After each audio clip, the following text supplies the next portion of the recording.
Comments and announcements by council members? I do. Anybody else? I promise you I could be quick in this one.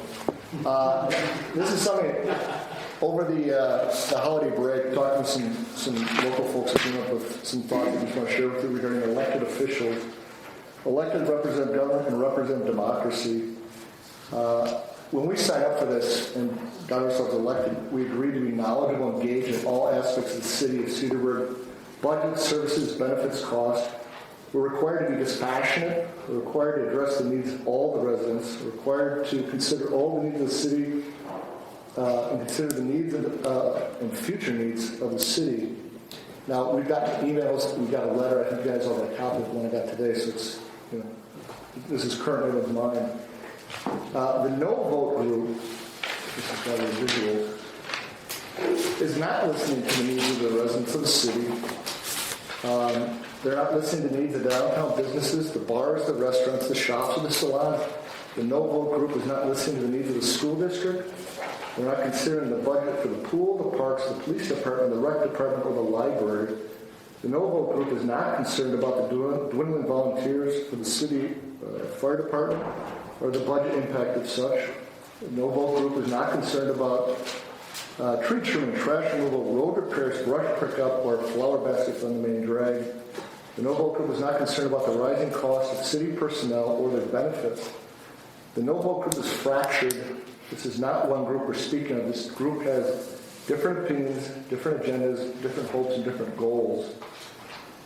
Parts of this group have hired attorneys and are trying to negotiate the city and the developer on behalf of their individual groups. The residents of Cedarburg elected us to represent them in the city. The no vote group elected us as well. They are represented by us as well. And very briefly, I don't know if anyone else has heard this story. This is regarding passion. An example of putting passion before the residents' needs. A rallied cause before the city's future. The Piggly Wiggly, everyone knows John Kirshner. He's the former mayor. Does anyone know about the Piggly Wiggly story and John Kirshner? I found this fascinating. So before he became a council member in the late 80s, the Piggly Wiggly was coming online. Kirshner lives right across the street.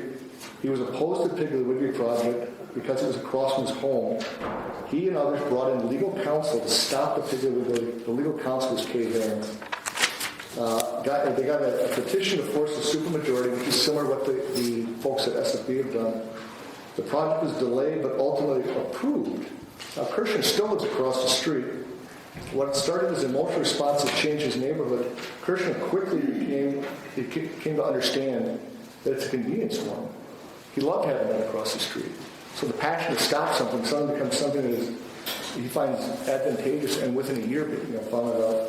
I talked to him on Thursday or Friday last week. I asked him to show up. I can say this, but he probably wasn't comfortable with that. Speak into your mic. We can only hear. I'm not going to read this again. There are minutes that will be included.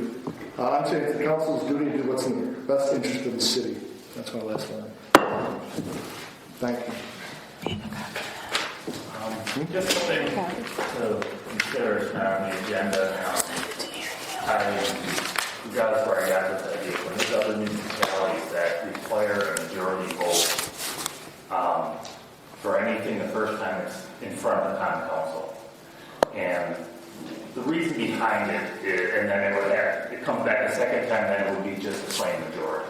It'd be, unanimous vote the first time. Second time it comes back as a majority. The reason behind it is there's some things that are presented before us. I guess you can look at the St. Francis meeting as one, as they made changes and were presented with them in an hour, sometimes look at. And if anyone has any doubts about anything, one no vote brings it back, and then it's the normal majority.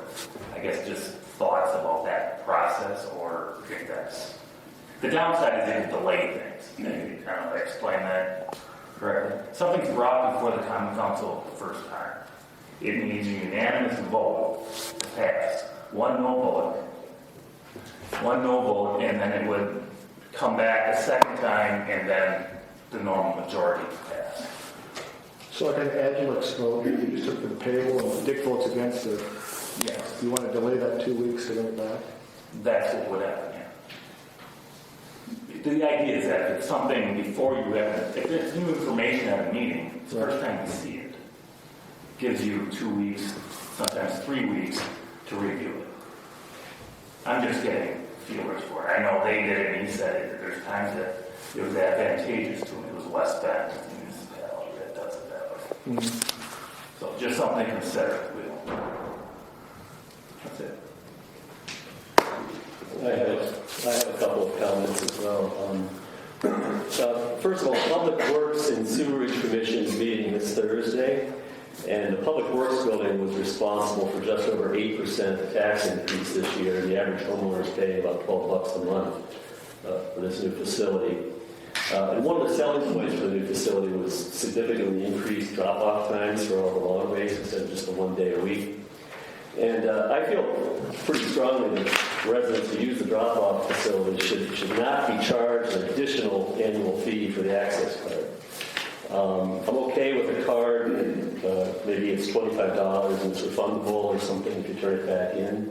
But I don't think we should have to pay an additional $25 a year to keep the access card.